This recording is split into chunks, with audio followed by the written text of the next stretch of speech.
नमस्कार, अन्नपूर्णा रेसिपी चॅनलमध्ये तुमचं मनापासून खूप खूप स्वागत आहे। आज बनवत आहे बटाट्याचे चिप्स।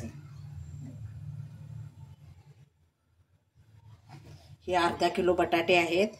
हे तर मी धुवून सालटी काढून चिप्स तयार करून घेतलेले आहेत। आता एकदम आपण तळून फ्राय करून घेऊया। लागणारे साहित्य इथं चाट मसाला, मीठ, काळं मीठ आणि लाल तिखट। आता तेल गरम झालेले आहे। आता आपण चिप्स घालायचे।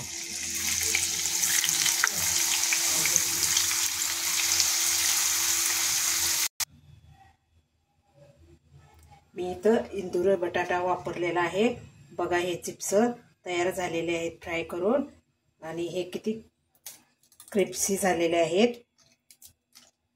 आता ह्याच्यावर मसाला घालून घेऊया आपण। चाट मसाला, मीठ, काळं मीठ, लाल तिखट। तुम्ही हे या पद्धतीने करून पहा, कमेंट करा, लाईक करा, शेअर करा।